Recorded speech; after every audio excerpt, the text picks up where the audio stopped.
21. The pleasure of sex is not only for carrying on the family line. The core point of the pleasure in sex is the orgasm during sexual intercourse.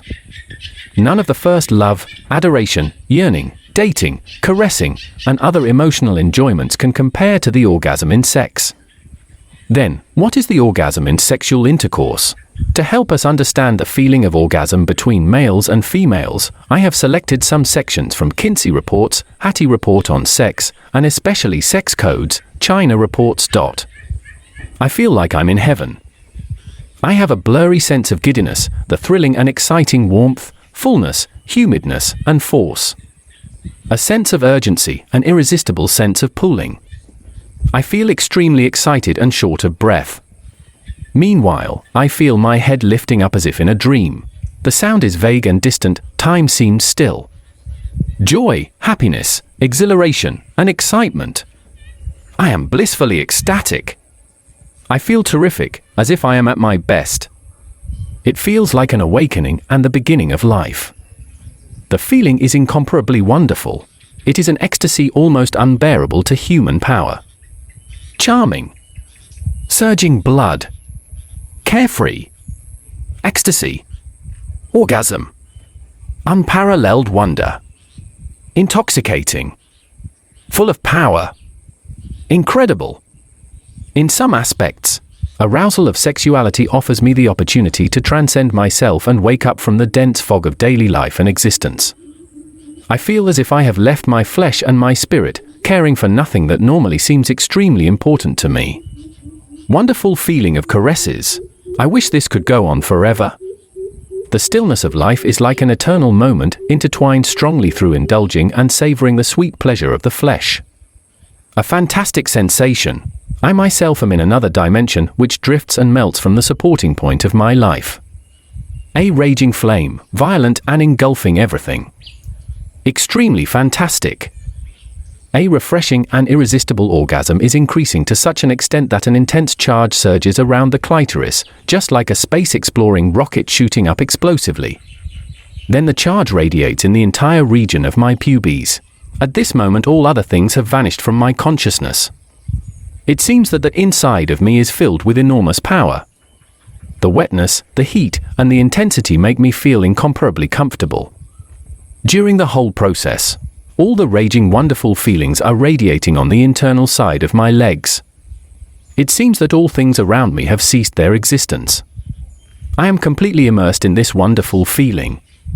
By far, I have not experienced a more wonderful feeling than this. This feeling is a complete immersion that has nothing to do with will and thought. It has completely conquered me, occupying my body. As for the overall effect of its destructiveness, the best word to describe this physiological feeling is madly carefree. The only feeling I can relate to is a certain form of overall stiffness and tightness and the indistinguishable internal explosion at the sexual organs. My body gradually tightens up. I feel as if I have reached the precipitous peak of perfect happiness. Then I approach the plateau of ecstasy, I utter a sharp scream, glide past the crest plane of bliss, then I experience 5 or 6 fits of violent twitches and convulsions, which are acute, vehement, and agitating in the beginning and become duller, slower and milder. This is the orgasm in sexual pleasure.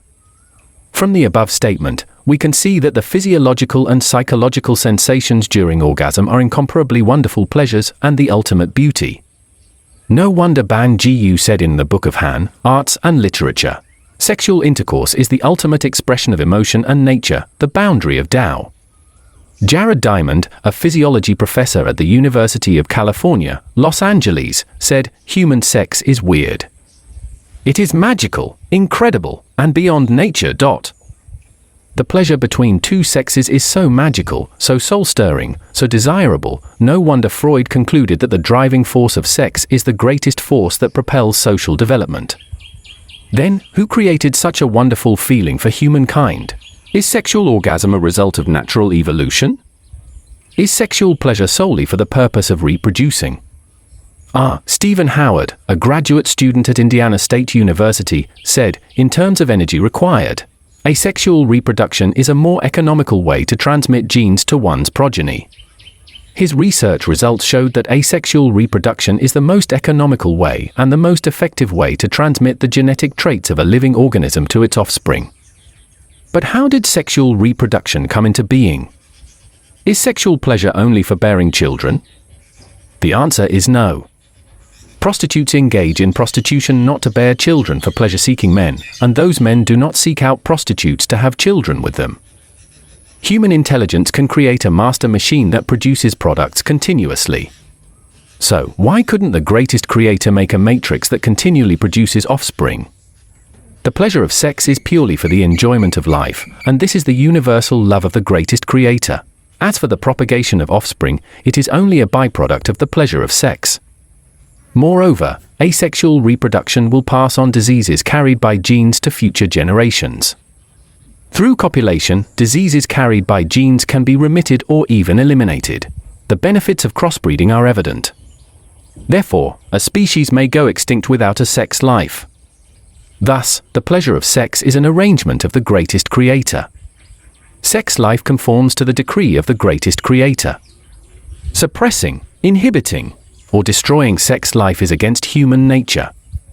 We should have sex life and enjoy it too.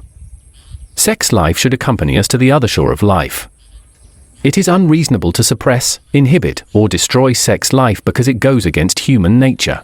Why should we refrain from what the greatest creator has created? There is no such thing as debauchery and dissipation in sex life. The more, the better. There is nothing wrong with the Mu-Zi-Mai phenomenon. If Lin Dayu in A Dream of Red Mansion had experienced an orgasm, she would not have had such a miserable ending. Does this mean that Life Chanyuan is against Christianity and Buddhism? The seventh precept of the Ten Commandments is, "You shall not commit adultery." In Matthew 5 verses 28 to 29, Jesus said, "But I tell you that anyone who looks at a woman lustfully has already committed adultery with her in his heart. If your right eye causes you to stumble, gouge it out and throw it away. It is better for you to lose one part of your body than for your whole body to be thrown into Gehenna." Gehenna, a garbage dump outside of Jerusalem. The first precept of upholding the right Dharma in Volume 6 of the Buddhist Shurangama Sutra is to abstain from sexual misconduct. If the minds of all sentient beings in the 6 realms of the world are not tainted by sexual desire, they will not be subject to birth and death. If you cultivate samadhi without removing the desire, you cannot transcend worldly sufferings. Even if you have great wisdom and meditation, if you do not refrain from sexual misconduct, you will fall into the demonic path. There are high-ranking demon kings, middle-ranking demon followers, and low-ranking demon women. These demons also have their own followers, and each one claims to have achieved the heavenly path. In the Dharma ending age after my nirvana, these demonic followers will be prevalent in the world, widely promoting greed and sexual misconduct as virtuous conduct, causing sentient beings to fall into the pit of attachment and lose the path to enlightenment. Jesus is God, and Sakyamuni is Buddha. Their profound wisdom is beyond us mortals, and their teachings are invaluable treasures to our life. Jesus instructs us in divinity. Following the supreme road of life guided by Jesus, we can enter the kingdom of the greatest creator. Sakyamuni enlightens us from the perspective of Buddhism. If we want to attain Buddhahood, we must break with lewdness, not only physiologically but also psychologically. Just like the teachings of Jesus, you have already committed adultery even if you only have harbored the lustful desire. Christianity is the religion of God, and Buddhism is the religion of Buddha. The two religions have made indelible contributions to mankind. Through them, we have come to know the road to supreme life space. It is the primary task of Life Chanyuan to make Jesus and Sakyamuni an integrated part of our life. If the path of human development is comparable to a 3-story building, then Christianity will be on the top level, Buddhism at the middle, and Life Chanyuan will be at the bottom. From the perspective of the level of life, Buddhism is a direct ship that leads people to the Western Pure Land, the Elysium world in the 36-dimensional spaces, by crossing over human nature. To board this ship, one must cut off lust. Where exactly Christianity wants to guide people in terms of the level of life space, I cannot fully comprehend with my current knowledge. Based on the miracles and teachings of Jesus, it seems that the goal is to make everyone an angel and enter the heaven world, God's paradise. In 12:18-25 of the Gospel of Mark, Jesus said, "For when they rise from the dead, they neither marry nor are given in marriage, but are like angels in heaven." What is an angel? An angel is the super-celestial being and Buddha with divinity. Buddha is under the control of the power of Buddha, while a super-celestial being is the free, elegant, and magically powerful spiritual entity of high energy, second only to God. Christianity guides people to develop in the direction of super-celestial being, which conforms to Jesus' teachings. Only in this way can they have a definite development direction for life space.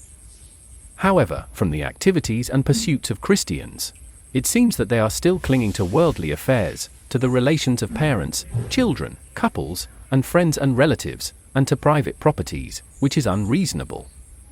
In Luke 14 verse 26, Jesus said, "If anyone comes to me and does not hate his own father and mother and wife and children and brothers and sisters, yes, and even his own life, he cannot be my disciple." Because if you don't hate them, you cannot become an angel. For angels, there is nothing like family love. We can see from the teachings of Jesus and Sakyamuni that the ultimate wisdoms are communicable. They have the same purpose. Buddhists are capable of determinedly cutting off all their attachments to worldly affairs, including the relations of father, mother, wife, children, brothers, sisters, belongings, status, reputation, and their own souls. They will commit themselves to self-improvement and self-cultivation wholeheartedly. They are the real Christians. However, the so-called Christians may inspire suspicion of crying up wine but selling vinegar. The direction of development for us, mankind, is the direction given by Jesus and Sakyamuni. The problem is that there is a vast ocean between humans and angels, super-celestial beings and Buddhas. And how can we navigate our lifeboat through the turbulent and surging vast ocean to reach the ideal shore? If we can abandon worldly pursuits and devote ourselves to cultivation like the monks, nuns, priests, and sisters in the temple, it would be the best way. Although it may be difficult to ascend to heaven in one step, it is worthwhile. The problem is, can we do it? Let's drop all other obstacles. How many of us can surmount the huge mountain of the pleasure of sex? I have another question. Why should we surmount this huge mountain now that the greatest creator has equipped us with the pleasure of sex to enjoy? Isn't the feeling of orgasm, entering paradise, feeling celestial, release and proliferation of love, the standstill of time and space, the feeling of being blended into the universe, and the expectation to give up all worldly desire and stay forever at that time point, the highest realm of life we pursue? Our ultimate goal is to become angels, super-celestial beings and Buddhas. It would be too difficult for ordinary people to jump from the starting point to the end point unless they are born with the wisdom of an angel, like my granny, who was a vegetarian by birth, not due to personal preference, but due to disgust at the smell of fish and meat. Entering graduate school directly from primary school is a process of transcending comparable to the thorough remolding of oneself and reaching the peak of perfection. It is just too difficult. Are there any smoother paths to the final success of becoming a super-celestial being or Buddha? Yes, there are. Let's first arrive at the 1,000-year world, because the enjoyment of the pleasure of sex will only affect our success of becoming a super-celestial being or Buddha and will not prevent us from approaching the 1,000-year world. Please refer to the 1,000-year world of the 36 Dimensio. Null spaces. Although it is still hundreds of thousands of miles away from the kingdom of the super-celestial being and Buddhas, the 1,000-year world is, after all, a world with sublimated human nature. We can first arrive at the 1,000-year world before reaching the 10,000-year world and finally make it to the world of super-celestial beings and Buddhas, the Elysium world. This is comparable to a primary school pupil who pursues their education in the order of primary school, middle school, university, and finally the graduate school. Let's return to our topic. The pleasure of sex is the arrangement of the greatest creator and the favor he has granted us. The greatest creator will not punish us as long as we are grateful to him and remember his grace when enjoying the pleasure of sex. I have seen the greatest creator through the pleasure of sex. Have you?